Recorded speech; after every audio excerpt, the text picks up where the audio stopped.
ඔන්න පුංචි දුවේ පුතේ අද මං ඔයාලට කියන්න යන්නේ අනුන් කරන දේ කරන්න ගිහින් අමාරුවේ වැටුණු වඳුරු රංචුවක් ගැනයි.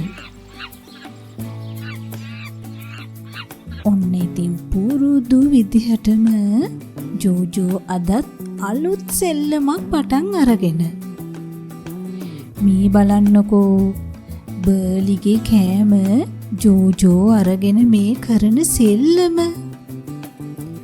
අයියෝ එහෙම කරන්න එපා ජෝජෝ, මට හරි බඩගිනි. හිහිහි මමත් හරි ආසයි බර්ලි කෙසෙල් කන්න. මටත් මේ කන්න දෙයක් නැතිවයි හිටියේ. ඉතින් එහෙම කියපු ජෝජෝ කෙසෙල් කැනත් අරගෙන ගහේ අත්තක් උඩ වාඩි වෙලා කෙසෙල් කන්න පටන් ගත්තා. මේක දැකපු බර්ලිට හරිම තරහයි.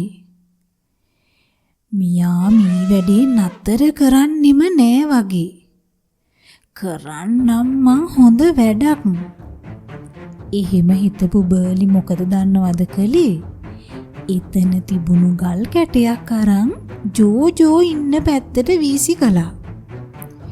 ඉතින් බර්ලි ගල් කැට විසි කරද්දී ජෝජෝ එයාට වීසි කරන්න දෙයක් නැති නිසා බර්ලිට කෙසෙල් ගෙඩියකින් ගැහුවා.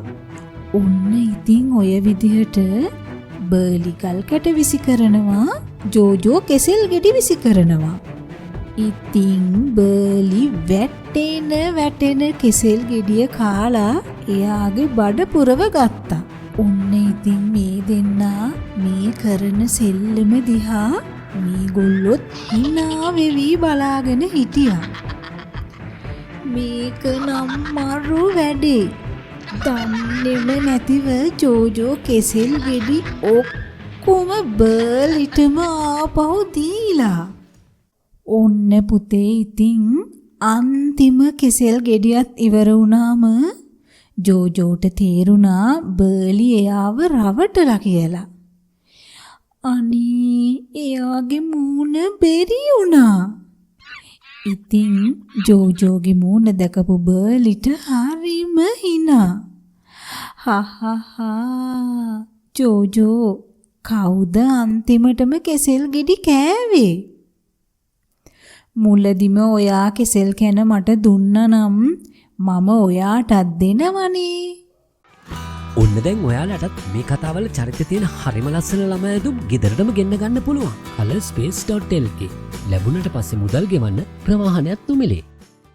අයියෝ ජෝජෝ ඉස්සර කාලේ තොප්පි වෙලෙන්ද ඔයාලව රවටපු විදිහටම අද බර්ලි ඔයාව රැවට්ටුවා නේද?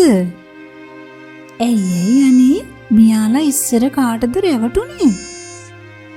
ඇයි අනේ ඔයාලා දන්නේ නැද්ද?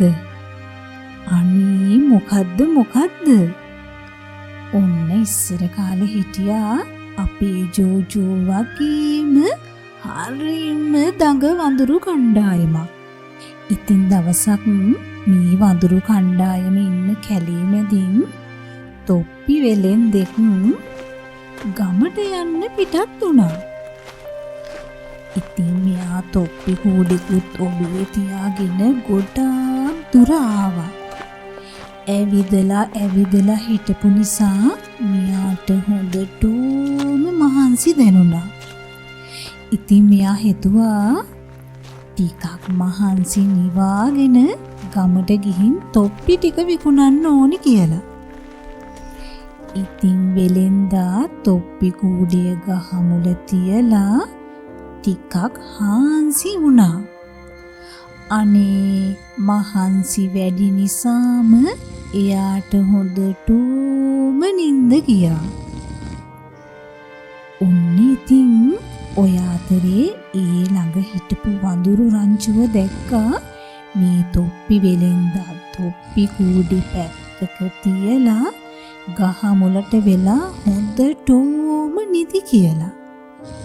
ඉතින් දකින දේ අල්ලලා බලන එක වඳුරන්ගේ පුරුද්දක් නිසා මෙයාලා අර තොප්පි කූඩය ළඟට ගිහින් තොප්පි එක ගත්තා.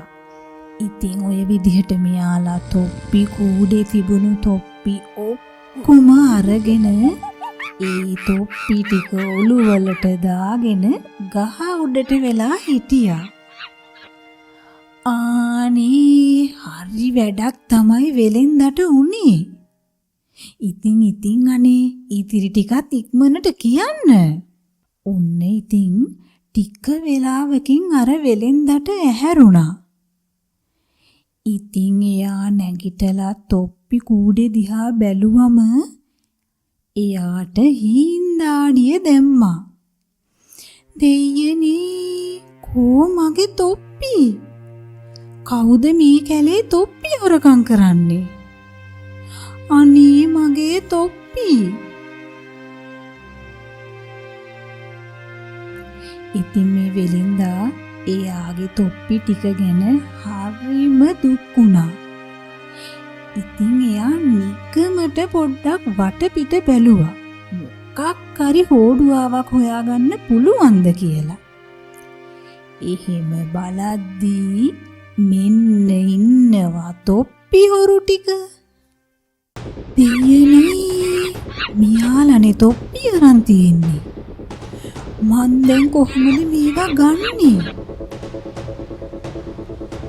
ඉතින් මෙයා අත් දෙක උඩට උස්සලා කෑ ගහන්න පටන් ගත්තා. කොහෙද මියාලට ඒ ගැන කිසිම ගාණක් නැහැ.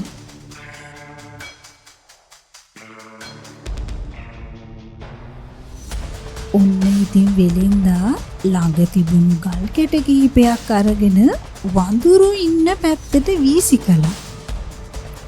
ඉතින් ගල් කැට වැඩෙයි කියලා මෙයාලා අතුවලට මුවා වෙලා වෙලින්දා දිහා බලාගෙන හිටියා.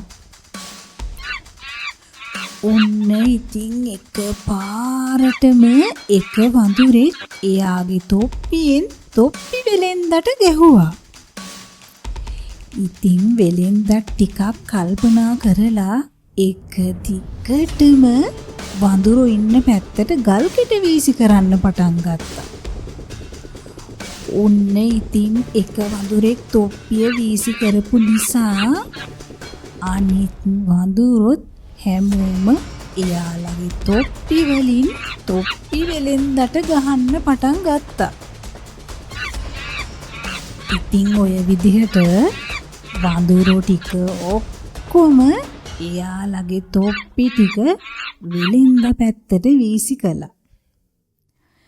අනේ ඉතින් ආපහු තමන්ගේ තොප්පි ටික ලැබුණට වෙලෙන්දට හරි සතුටුයි. එයා hina වෙවි තොප්පි ටිකත් අහුලන් කූඩෙට දාගත්තා. ඉතින් මේක දැකපු වඳුරන්ට තේරුණා තමන් රැවටුණා කියලා. අයියෝ මේ මොකද්ද මේ උනේ? චීචී හරිම ලැජ්ජාව. අයියෝ මියාගේ කපටිකමට අපි අහු වුණානේ. ඉතින් වඳුරු රංචුව ඒ විදිහට දුක් වෙද්දී තොප්පි වෙලෙන්දා තමන්ගේ තොප්පි ටිකත් අහුලගෙන හරිම සතුටින් hina වෙවි ගම පැත්තට ගියා.